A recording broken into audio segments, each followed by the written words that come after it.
Tahun 2013 dalam hitungan hari akan berakhir. Segudang masalah mewarnai perjalanan tahun yang berdasarkan kalender Cina disebut sebagai tahun ular ini. Mulai dari masalah yang tidak ada habisnya dibicarakan, hingga masalah sepele yang lebar menjadi masalah nasional. Di Kaleidoskop 2013, masalah korupsi masih menjadi persoalan yang menduduki peringkat teratas. Karena persentase kasusnya masih lebih banyak dibandingkan masalah lain. Belum lagi banyaknya sorotan publik yang menjadikan persoalan korupsi ini pantas untuk diulas.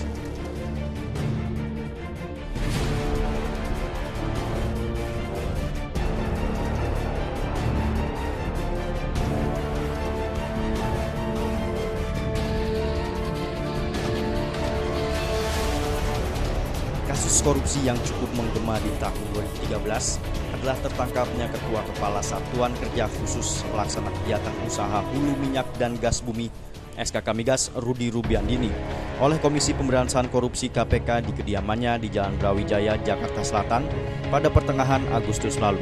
Rudy ditangkap KPK karena diduga menerima uang suap dari perusahaan minyak asal Singapura Kernel Oil. Dalam penangkapan ini, tim penyidik KPK menemukan uang yang diduga sebagai uang suap di kediaman Rudy sebesar 400.000 US dollar.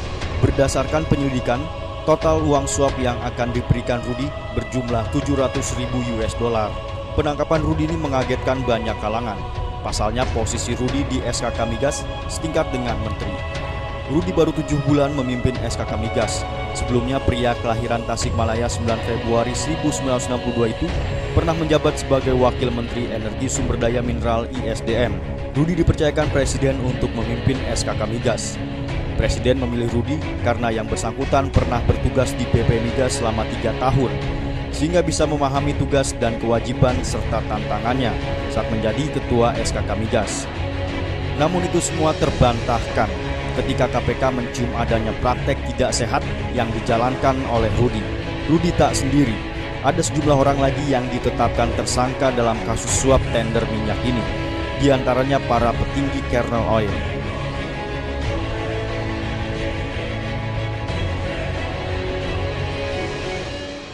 Keputusan yang pertama adalah Forum Expose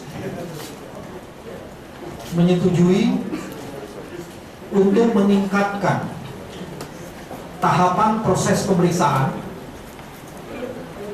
menjadi tahapan penyidikan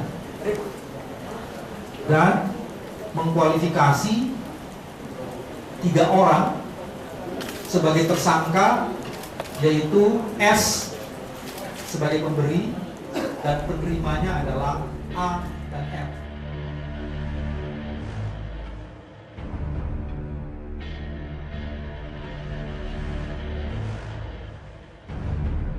Untuk mendalami kasus ini, KPK pun melakukan beberapa hal.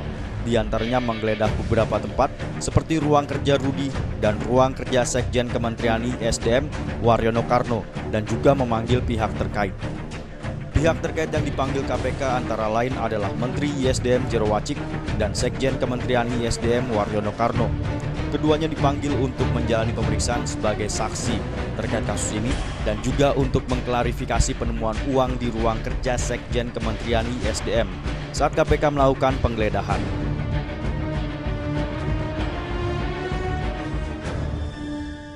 Rp200.000 di ruang Sekjen tadi tidak dipertanyakan.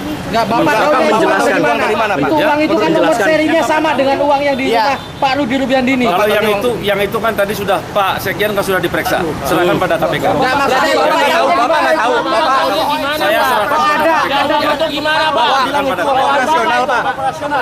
Saya sudah ralat waktu itu. Ya. Jadi itu apa itu? Saya sudah ralat waktu itu. Ya. Apa, Pak? Jadinya apa? Penjelasannya apa, Pak? Saya tidak tahu. Tanya, udah ditanya Pak. Penjelasan Sekjen ke Bapak gimana? Ya. Kan penjelasan Sekjen kan bawahan Bapak.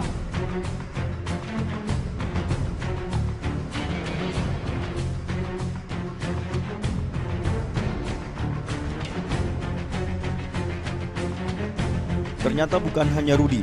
Publik pun kembali dikejutkan dengan penangkapan seorang pejabat tinggi negara pada awal Oktober 2013. Bahkan penangkapan ini melunturkan kepercayaan publik terhadap lembaga peradilan tertinggi di negeri ini. mantan Ketua Mahkamah Konstitusi MK Akhil Mukhtar. Dialah orang yang membuat shock bangsa ini. Akhil Mukhtar terpaksa harus berurusan dengan KPK setelah KPK mencium adanya praktek suap yang dilakukan oleh orang nomor 1 di MK itu. Akhil ditangkap di KPK di rumah dinasnya di Kompleks Widya Chandra, Jakarta Selatan. Dalam penangkapan ini KPK menyita uang yang diduga sebagai uang suap, sekitar 3 miliar rupiah dalam bentuk mata uang dolar Singapura.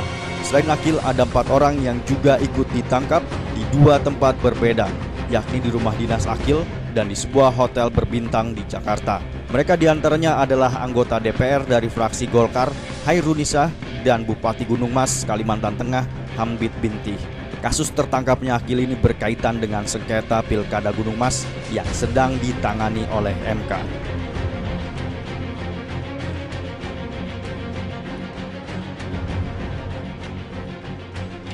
Untuk dugaan tindak pidana korupsi dalam Pilkada Lebak. Adapun orang-orang yang dapat dimintai pertanggungjawaban pidana adalah sebagai berikut. Kembali ditetapkan sebagai tersangka Saudara M dan SPA selaku penerima.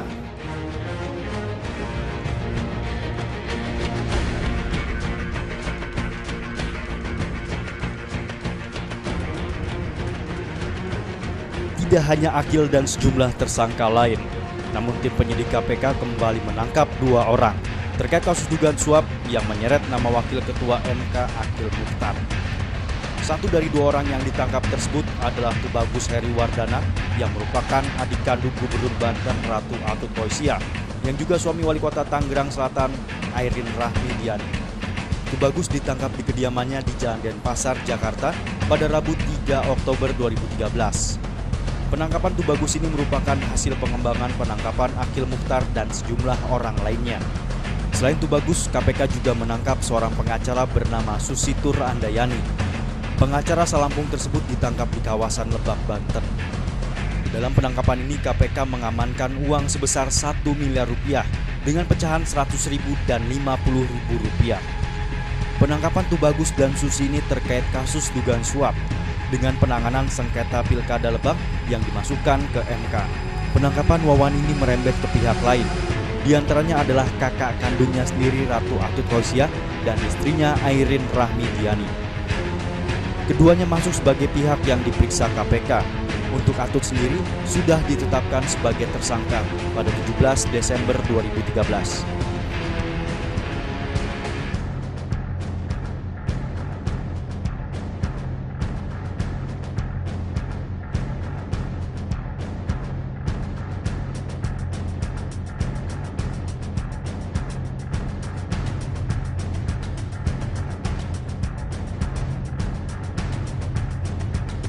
Kasus tertangkapnya Akhil menimbulkan banyak kekecewaan dari berbagai pihak, utamanya bagi mereka yang perkaranya pernah ditangani MK. Di antaranya soal kasus sengketa pilkada, termasuk Pilkada Bali. Mereka menilai sengketa pilkada yang ditangani Akhil tidaklah murni. Atas dasar itulah, gabungan para advokat telah mengadukan dugaan adanya kecurangan dalam penanganan sengketa pilkada saat Akhil menjabat sebagai Ketua MK.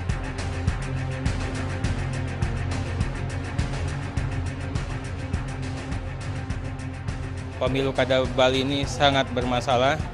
Walaupun kemarin kami tidak bisa atau tidak sempat untuk mengungkapkan bahwa memang betul terjadi praktek suap, pada hari ini saya sampaikan kepada KPK beberapa pertimbangan yang kami katakan bahwa putusan kali ini bermasalah, cacat hukum, jauh dari rasa keadilan, dan sama sekali norma yang dibentuk MK itu bertentangan dengan norma hukum konstitusi itu sendiri. Tertangkapnya Akhil membuat nama besar Mahkamah Konstitusi merosot di mata publik. Bahkan publik pesimis harus kemana lagi mencari keadilan. Sedangkan lembaga peradilan tertinggi di Ibu Pertiwi ini menjadi lahan korupsi. Akibatnya Presiden pun turun tangan. Agenda dan langkah-langkah penyelamatan Mahkamah Konstitusi. Itu pandangan, pemikiran, dan rekomendasi saya selaku Kepala Negara bersama para pimpinan lembaga negara yang hadir pada pertemuan ini. Butir pertama, dalam persidangan atau peradilan di Mahkamah Konstitusi, kita berharap dijalankan dengan sangat hati-hati. Jangan ada penyimpangan baru. Ingat, kepercayaan rakyat sangat rendah kepada Mahkamah Konstitusi saat ini. Apakah dengan kemelut yang ada sekarang ini, dengan kepercayaan rakyat yang rendah sekarang ini, dengan konsolidasi yang tengah dilakukan oleh MK sekarang ini, MK akan melakukan penundaan persidangan jangka sangat pendek? Saya serahkan sepenuhnya kepada MK sendiri.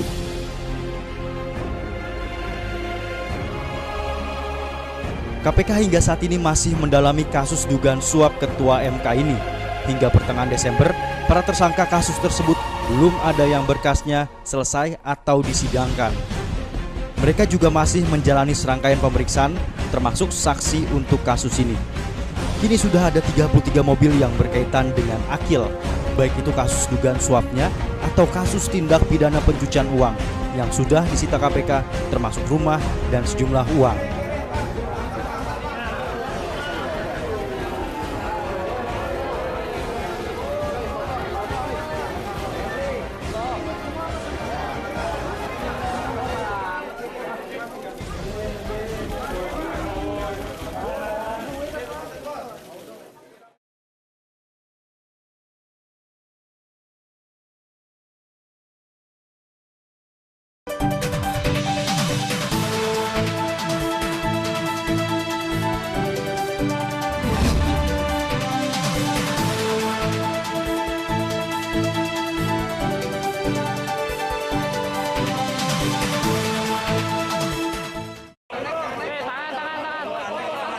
Oktober 2013 menjadi hari kelam bagi mantan Menpora Andi Malarangeng. Bekas orang kepercayaan presiden ini harus menghabiskan waktunya di balik jeruji besi. KPK resmi menahan mantan juru bicara presiden itu usai menjalani pemeriksaan di KPK selama 6 jam pada tanggal 17 Oktober 2013. Saya memulai penahanan oleh KPK sesuai dengan ketentuan KPK. Saya menerima ini sebagai sebuah proses untuk mempercepat penuntasan kasusnya. Harapan saya bahwa segera bisa digelar peradilan yang adil, sehingga kemudian kebenaran bisa diterungkap, yang salah, yang tidak salah. Abang siap membongkar semuanya, Bang, Ya, untuk membantu Andi ditahan di rutan KPK yang letaknya berada di basement gedung KPK. Penahanan Andi dilakukan selama 20 hari ke depan. Andi sudah 3 kali diperiksa sebagai tersangka. Namun pada 2 pemeriksaan sebelumnya, KPK menilai belum perlu untuk menahan Andi. Seperti diketahui, Andi merupakan tersangka kedua dalam kasus Hambalang. Ia disangka karena menyalahgunakan kewenangan sehingga berpotensi merugikan keuangan negara sebesar 463,67 miliar rupiah sesuai dengan audit BPK.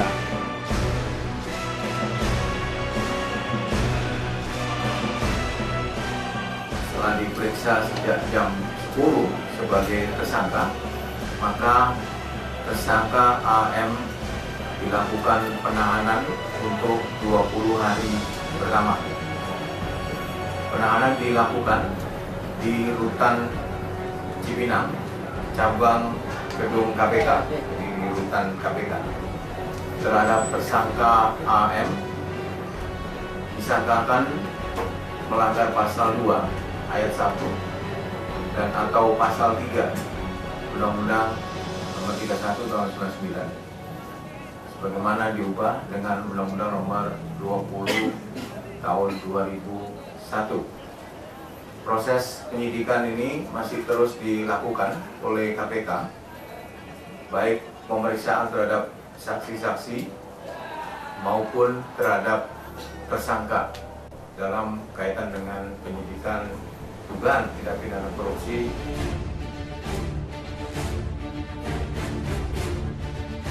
Penahanan Menpora Andi Malarangeng seperti menjadi keran pembuka untuk menahan tersangka lainnya dalam kasus dugaan korupsi proyek pendidikan dan pelatihan olahraga di Hambalang, Bogor, Jawa Barat, termasuk mantan Ketua Umum Partai Demokrat Anas Urbaningrum.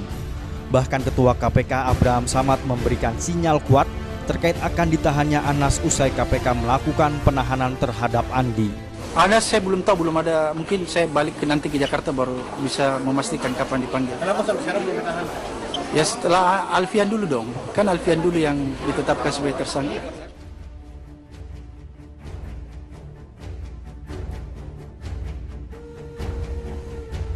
Tahun 2013 menjadi tahun yang pahit bagi tersangka kasus korupsi yang kasusnya sudah selesai disidangkan.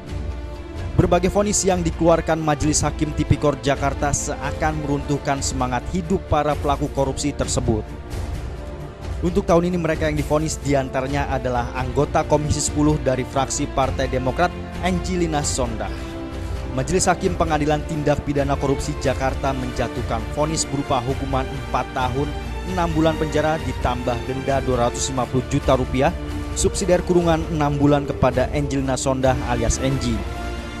Hakim menilai Enji terbukti melakukan tindak pidana korupsi secara berlanjut dengan menerima pemberian berupa uang senilai total 2,5 miliar rupiah dan $1.200.000 Amerika Serikat dari grup Permai.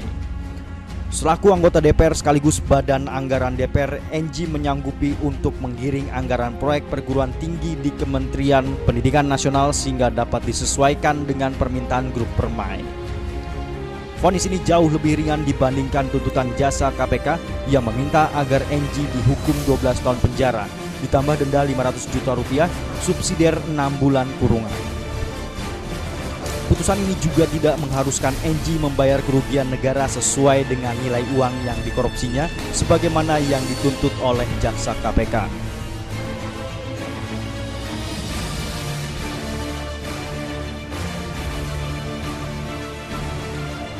Bukan berita baik, justru berita buruk yang diterima Enji pada November 2013. Berita buruk itu datang dari Mahkamah Agung yang memperberat hukuman Enji dari 4,5 tahun menjadi 12 tahun penjara, denda 500 juta subsidiar 8 bulan kurungan, dan uang pengganti sebesar 12.580 miliar rupiah dan 2,350 juta $. Mahkamah Agung beralasan mantan Putri Indonesia itu memiliki peran aktif meminta imbalan uang atau fee kepada Mindo Rosalina Manulang sebesar 7% dari nilai proyek dan akhirnya disepakati sebesar 5%. Ya 12 tahun karena dia sifatnya aktif gitu, tidak pasif ya. Karena sifat aktif itu yang tepat adalah 12A. Di PNPT itu kan pasal 11. Kita ini 12A karena itu karakter sifatnya, perbuatannya itu bersifat aktif sehingga lebih tepat itu 12A.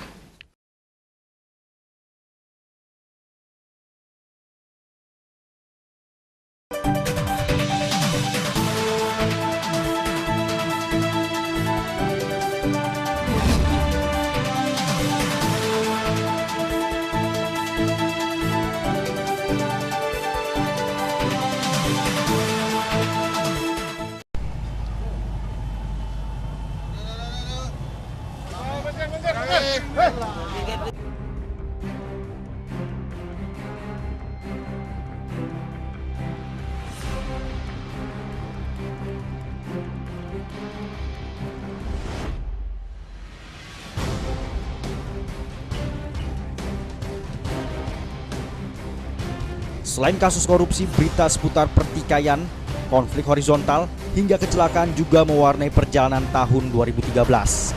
Pertikaian yang cukup mengagetkan publik terjadi di Ogan Komering Ulu, Oku Timur, Sumatera Selatan. Sebuah Mapores Oku dibakar puluhan pria berseragam loreng pada 7 Maret 2013. Kak, sudah kak, ayo!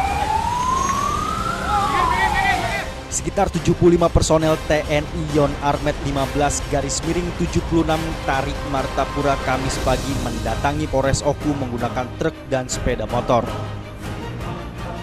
Mereka datang menggelar aksi unjuk rasa menuntut penanganan kasus tertembaknya TNI Prajurit 1 Heru Octavianus oleh anggota Polres Oku Brigadir Wijaya.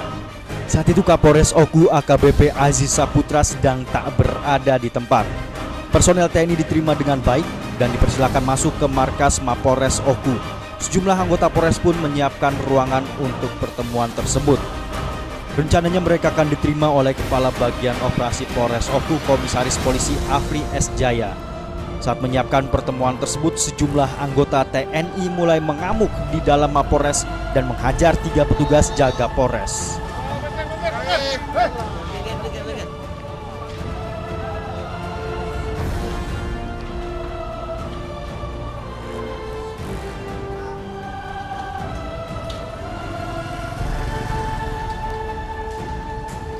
Setelah mengamuk di Mapolres Oku, puluhan anggota TNI meninggalkan lokasi yang sudah terbakar menuju markas Batalion Artileri Medan 15-76 Tarik Martapura.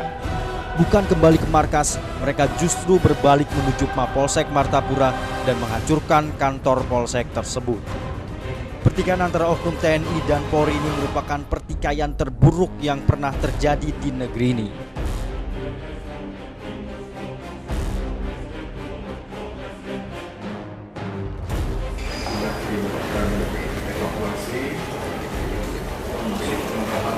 Yang masih bisa diselamatkan dan sekaligus men-setting tempat lokasi pelayanan kepolisian Polres dialihkan ke Polres atau Polsek Batu Raja Timur. Jadi operasional pelayanan kepolisian yang dilakukan oleh Polres Oku itu dilakukan di Polsek Batu Raja Timur.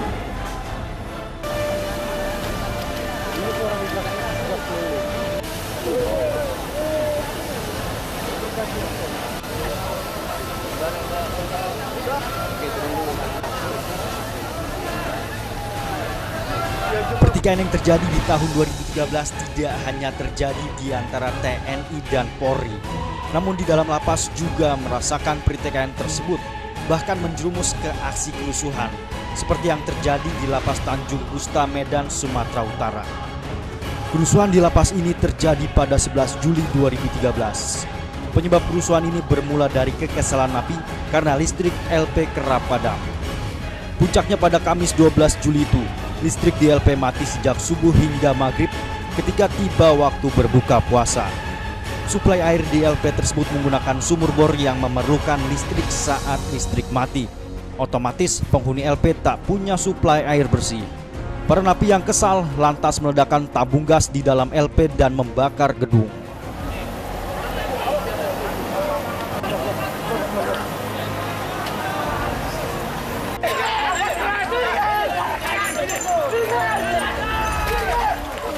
Dalam insiden ini 5 orang tewas, 240 narapidana melarikan diri dan sebagian bangunan lapas hangus dilalap api. Sebagai catatan, kapasitas lapas ini hanya 1095 narapidana. Namun saat kerusuhan terjadi, ada lebih dari 2.500 napi yang menghuni lapas tersebut. Pasca kerusuhan terjadi, kondisi lapas yang sebelumnya sempat terbakar hebat hingga lebih dari 6 jam terlihat mengalami kerusakan berat pada bagian pintu masuk lapas serta ruang antrian pengunjung lapas yang berada persis di bagian depan Lapas Tanjung Gusta, Medan. Seluruh kegiatan di lapas dihentikan untuk sementara waktu, termasuk penghentian jam besuk tahanan yang biasa rutin dilakukan. Kerusuhan di Lapas Sumatera Utara bukan hanya terjadi di Lapas Tanjung Gusta. Di Lapas Labuan Ruku, Sumut juga mengalami kondisi yang serupa. Kerusuhan di lapas ini terjadi pada 18 Agustus 2013. Pemicunya adalah kekecewaan para napi atas pemberian remisi. Tidak berhenti sampai di situ. Bulan Desember 2013 juga terjadi kerusuhan di lapas kelas 2 Palopo, Sulawesi Selatan. Kerusuhan di lapas ini disulut oleh tidak dipenuhinya tuntutan napi yang meminta jam keluar malam diperpanjang hingga pukul 22 waktu Indonesia Tengah.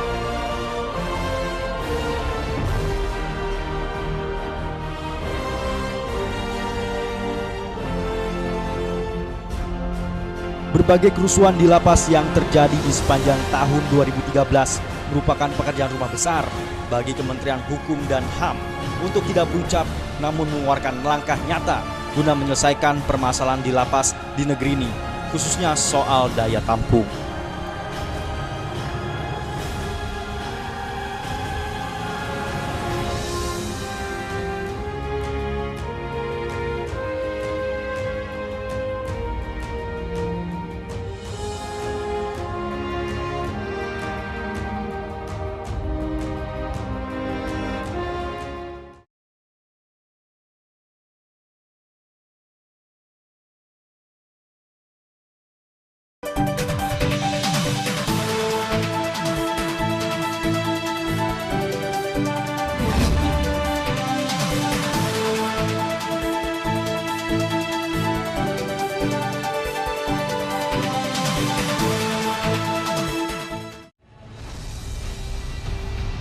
Dari pertikaian di lapas, kita beralih ke kecelakaan yang terjadi sepanjang tahun 2013. Di antaranya kecelakaan pesawat Lion Air di Bali. Kecelakaan pesawat Lion Air di Bali ini terjadi di dekat Bandara Ngurah Rai Denpasar. Pesawat Lion Air tujuan Bandung Denpasar ini jatuh di perairan dekat Bandara Ngurah Rai menjelang mendarat pada Sabtu 13 April 2013. Sekitar pukul 15.00 waktu Indonesia Tengah. Pesawat jenis Boeing 737-800NG tersebut dilaporkan sudah mendekati landasan pacu bandara, tetapi jatuh ke perairan dan menyebabkan badan pesawat patah. Otoritas bandara memastikan semua penumpang yang berjumlah 101 orang dan 7 awak pesawat dalam kondisi selamat, meski ada beberapa yang mengalami luka-luka. Bandara Ngurah Rai sempat ditutup sekitar 1 jam menyusul kecelakaan ini guna memudahkan proses evakuasi.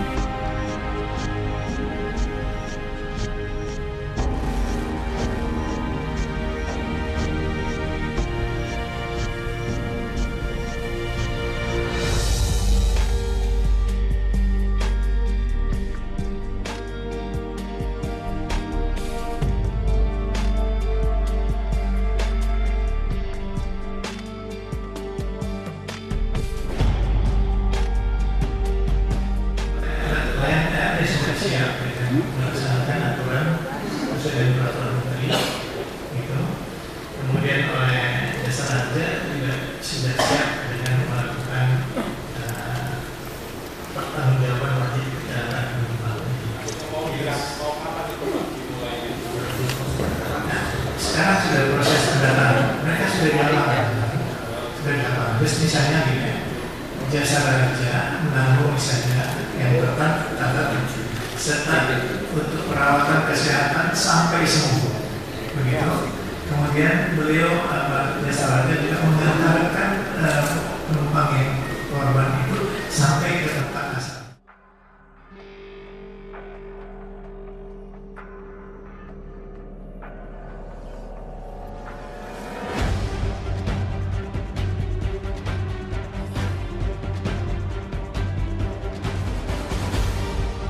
Ada 3 dugaan penyebab pesawat yang baru dibeli 3 bulan ini keluar dari landasan Bandara Ngurah Rai. Dugaan pertama yaitu penyebab kecelakaan karena adanya crosswind atau angin kuat dari sisi samping pesawat yang membuat pesawat bergeser ke arah samping. Dugaan kedua karena roda pesawat tidak bisa keluar saat akan landing sehingga pilot memutuskan melakukan pendaratan di laut. Dan dugaan ketiga akibat undershot, artinya pilot terlalu cepat mendaratkan pesawatnya.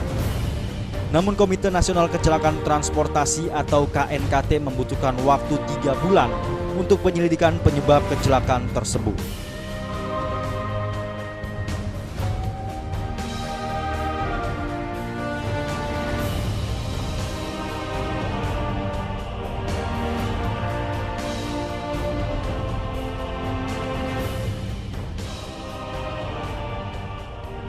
Dugaan sementara aja Pak. Enggak, sorry. Undershoot. Iya, undershoot hasilnya shoot, bukan dugaan, itu fakta Mas. Fakta ya? Fakta, undershoot itu fakta. Berarti lebih ke si human-nya Pak ya? Loh, dugaannya Pak? kami tidak menduga-duga. Kebiasaan kami, tradisi penyelidik internasional didasarkan atas fakta. Jadi tanpa menduga.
Selain di balik kecelakaan, armada transportasi juga terjadi di Jakarta.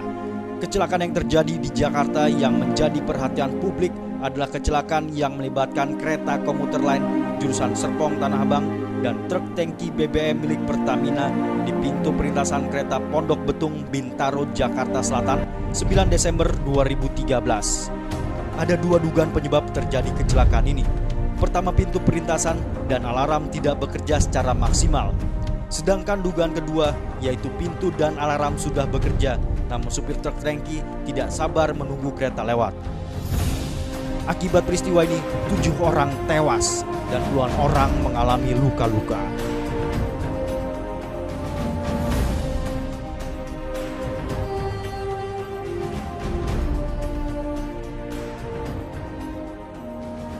Peristiwa ini terjadi karena pasti ada dua hal.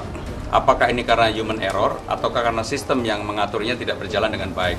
Tetapi melihat dari persoalan yang kemudian memakan korban, seyogyanya ada pada level tertentu yang bertanggung jawab.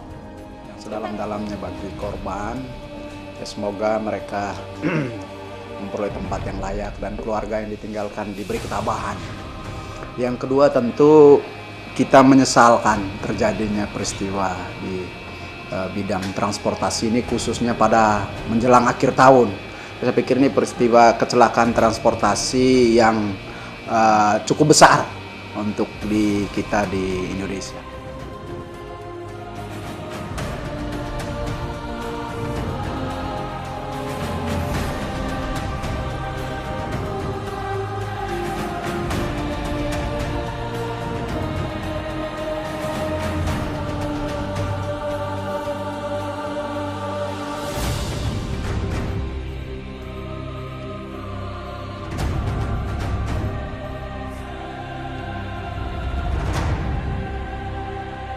Akibat kecelakaan ini, PT Kereta Komuter Jabodetabek KCJ berencana akan mengadukan PT Pertamina ke kepolisian. Menurut PT KCJ, pintu tidak terlambat menutup saat kereta datang. PT KCJ menilai ketidaksabaran dan kelalaian pengemudi truk tangki yang membuat tabrakan maut ini terjadi.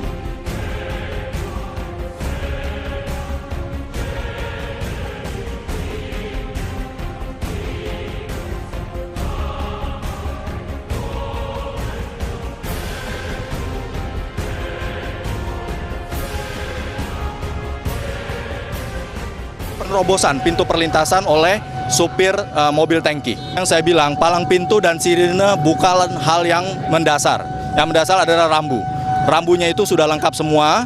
Harusnya supir atau siapapun yang melintas itu harus melihat kondisi KRL perlintasan ketika mau lewat. Tetapi palang pintu kita bekerja dengan baik, sirine kita ini sekarang nyala. Ya kan, kerekam nih, nyala sirinenya. Komunikasikan, kita akan proses secara hukum.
Indonesia berduka. Indonesia kembali kehilangan putra terbaik bangsa. Di tahun 2013 ini sejumlah tokoh nasional tutup usia. Salah satunya adalah Ketua MPR Taufik Kemas. Tokoh PDI Perjuangan ini meninggal dunia di Rumah Sakit Jenderal Singapura pada tanggal 8 Juni 2013 Sabtu malam waktu setempat. Sejak dirawat di rumah sakit ini pada tanggal 3 Juni 2013, kondisi suami mantan Presiden Megawati Soekarno Putri itu memang memburuk. Setelah kelelahan usai menjalani tugas kenegaraan dari ND Flores NTT untuk menemani Wapres Budiono, Taufik Kemas yang memiliki riwayat jantung ini telah beberapa kali dirawat di beberapa rumah sakit. Almarhum pernah menjadi bapak negara saat Megawati Soekarno Putri terpilih menggantikan Abdurrahman Wahid sebagai Presiden RI. Di ulang tahunnya ke-70 tanggal 31 Desember 2013, Taufik Kemas meluncurkan biografinya berjudul Gelora Kebangsaan Tak Kunjung Padam. Buku setebal 471 halaman itu berisi perjalanan hidup Taufik Kemas sejak kecil hingga menjadi ketua MPR. Selain istri, Taufik Kemas juga meninggalkan 3 orang anak. Jenazah Taufik Kemas dimakamkan di Taman Makam Pahlawan Kalibata, Jakarta hari Minggu siang 9 Juni 2013. Upacara pemakaman dipimpin langsung oleh Presiden Susilo Bambang Yudhoyono. Selamat jalan Bapak Taufik Kemas. Semoga kontribusimu kepada negara dapat menjadi panutan.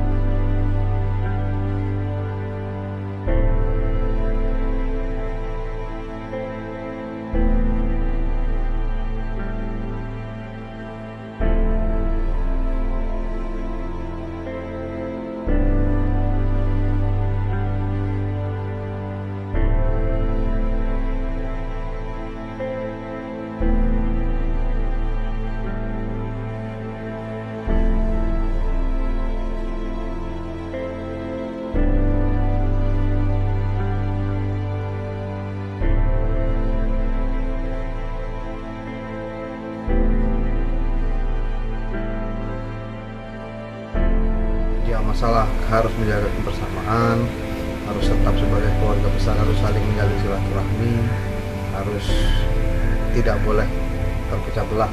Seperti itulah. Lebih banyak bagaimana kita harus saling bersama-sama terus. Sebab politikus ke depan itu harus politikus gaul.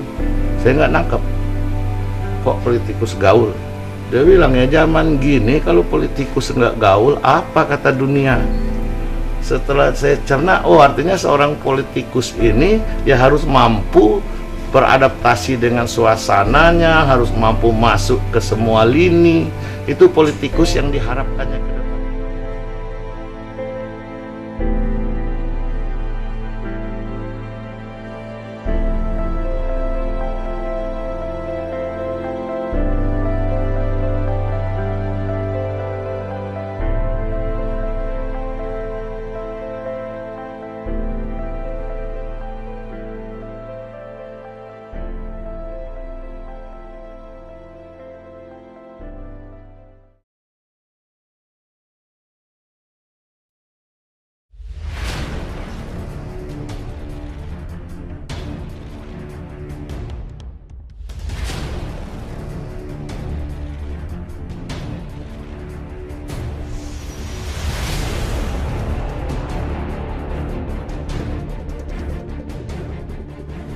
Kasus terorisme ternyata masih menghiasi perjalanan tahun 2013.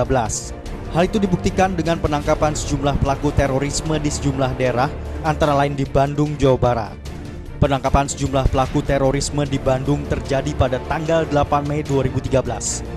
Bahkan upaya penangkapan di Kampung Batu Rengat, RT 02 RW 08, Desa Cigondewa Hilir, Kecamatan Marga Asih, Kabupaten Bandung ini berlangsung menegangkan. Dalam penangkapan, para personel Densus 88 terlibat baku tembak dengan pelaku teror. Setidaknya hampir 7 jam baku tembak ini berlangsung. 3 pelaku terorisme tewas dan sejumlah orang luka-luka akibat baku tembak yang berlangsung sengit ini.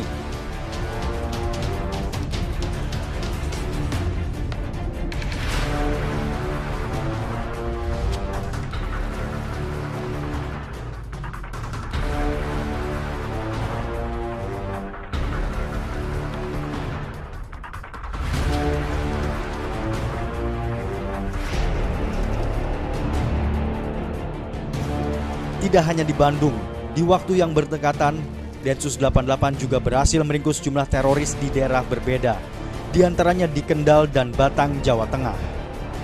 Mabes Polri menyatakan ada 20 tersangka terorisme yang berhasil dibekuk Densus 88 di sejumlah daerah.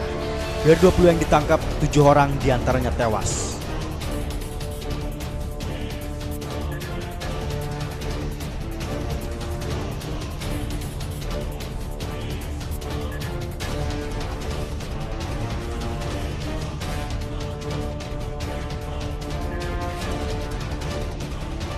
Total kalau kita lihat seluruhnya adalah 20 ya. 20 jadi 13 dalam kondisi hidup dan 7 meninggal dunia. Jadi saat ini petugas kita sedang mengevakuasi dan dalam perjalanan seluruh jenazah yang meninggal dunia di lokasi itu sedang dievakuasi untuk menuju Rumah Sakit Polri untuk dilakukan langkah-langkah identifikasi oleh tim DVI kita.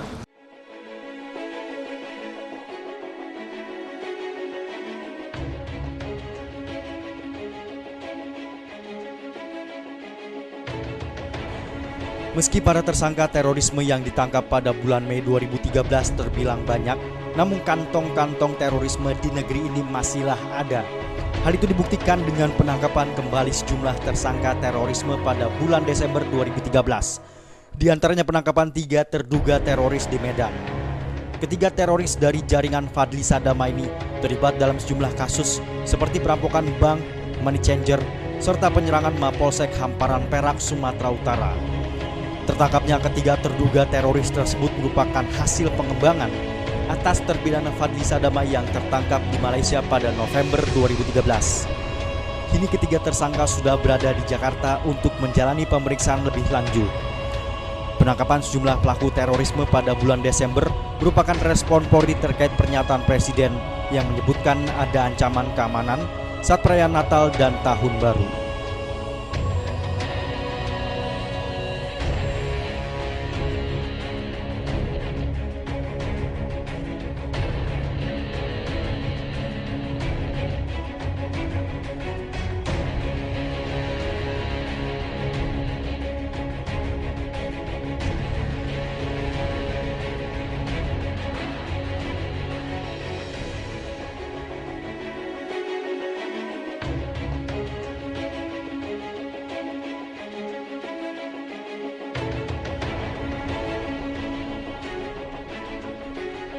Kepolisian Republik Indonesia digegerkan dengan aksi penembakan terhadap sejumlah anggota Polri.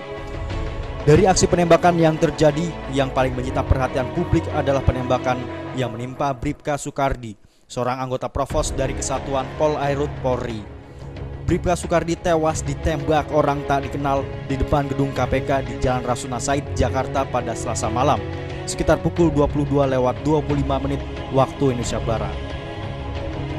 Bribka Soekardi mendapat luka tembakan sebanyak 4 kali yang dihujani oleh pelaku. Berdasarkan informasi dari pihak kepolisian, sebelum ditembak, Bribka Soekardi sedang mengawal 6 truk balok kayu dari arah Tanjung Priuk menuju Rasuna Said. Tepat di gedung KPK, Bribka Soekardi yang sedang mengawal truk sendirian ini dihadang oleh motor dan orang yang diboncengi dalam motor tersebut langsung turun dan langsung menembak Bribka Soekardi dari jarak dekat. Penembakan ini di depan KPK menunjukkan bahwa pelaku penembakan sudah berani melakukan aksinya di tengah kota. Sebelumnya aksi penembakan yang terjadi dilakukan pelaku di pinggir kota Jakarta.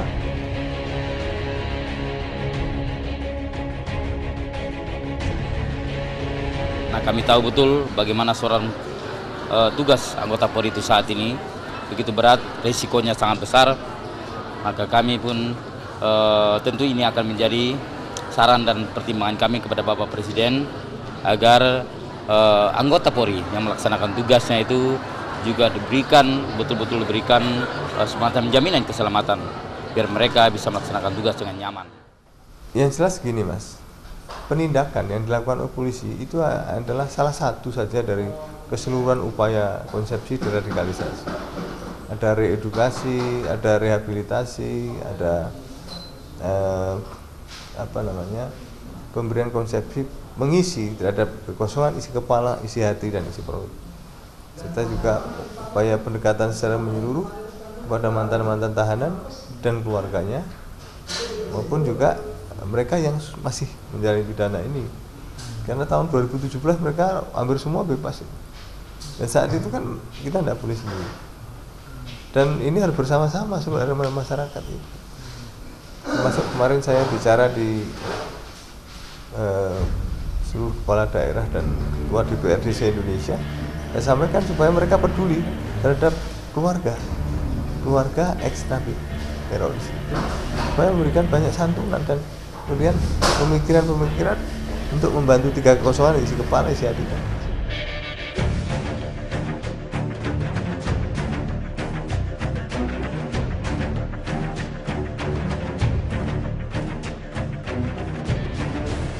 Tahun 2013 mulai disebut sebagai tahun politik.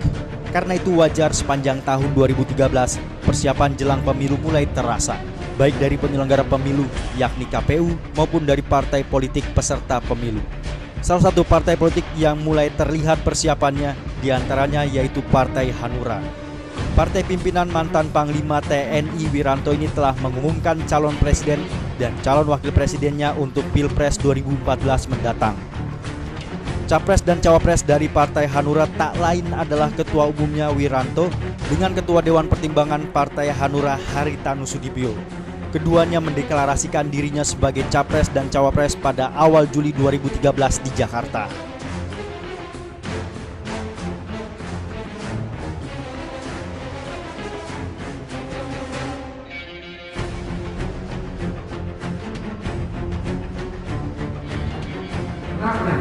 Dan tidak akan pernah berkhianat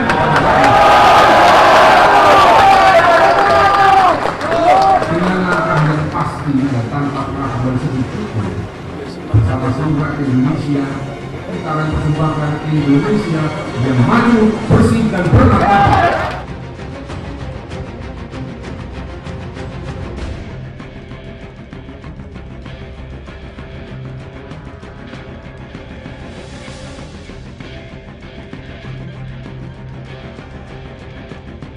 Selain Hanura, Partai Bulan Bintang atau PBB juga ikut mengumumkan nama capresnya. Dewan Syuro PBB sepakat menunjuk Ketua Majelis Dewan Syuro Partai Bulan Bintang, Yusril Iza Mahendra sebagai capres dari Partai PBB.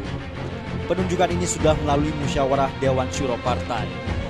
Musyawarah Dewan Syuro menyebut selain memiliki wawasan kenegaraan yang layak untuk menjadi pemimpin di Indonesia, Yusril juga dinilai mampu menyelesaikan persoalan bangsa. Menanggapi penunjukan dirinya sebagai capres, Yusril mengaku siap mengemban amanat ini. Yusril berharap dirinya bisa menjadi calon alternatif di tengah-tengah pencalonan presiden lain. Dirinya pun siap menang dan kalah dalam pertarungan pemilihan capres di Pilpres 2014 nanti.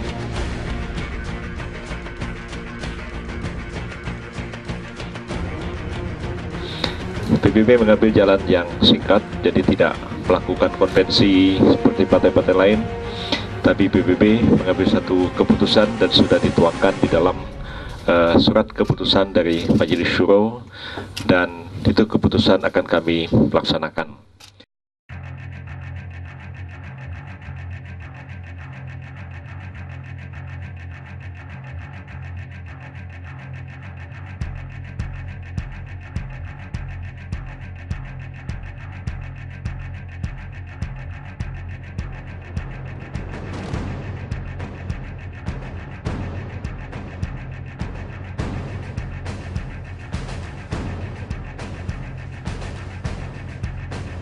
Jika dua partai tersebut sudah mengumumkan calon presiden dan wakil presidennya, berbeda dengan Partai Demokrat yang disibukkan dengan konvensi Partai Demokrat. Bulan September 2013, konvensi Capres Partai Demokrat digelar di Jakarta. Sejumlah tokoh seperti Menteri Perdagangan Gita Wirjawan, Menteri BUMN Dahlan Iskan, Duta Besar Amerika Serikat Dino Patijalal, mantan Panglima TNI Endriartono Sutarto, dan Ketua DPD RI Irman Gusman. Konvensi ini digelar untuk menghasilkan capres yang berkualitas dan dikenal oleh publik. Berbagai tahapan diikuti oleh para peserta konvensi, mulai dari tes wawancara hingga tes tertulis. Hingga memasuki bulan Desember 2013, belum juga ada keputusan siapa yang terpilih sebagai capres dari Partai Demokrat.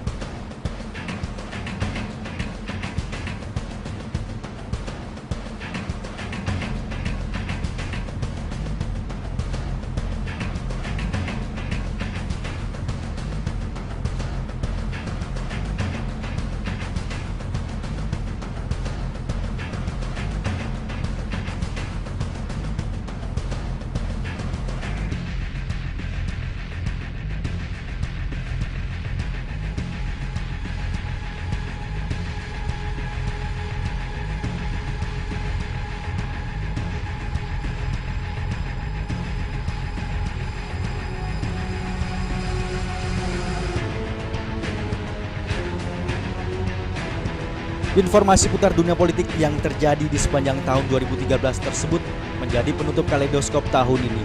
Semoga berakhirnya tahun 2013 menjadi pelajaran bagi kita semua untuk berintrospeksi diri agar kejadian pahit yang pernah terjadi di tahun 2013 tidaklah terulang kembali di tahun 2014.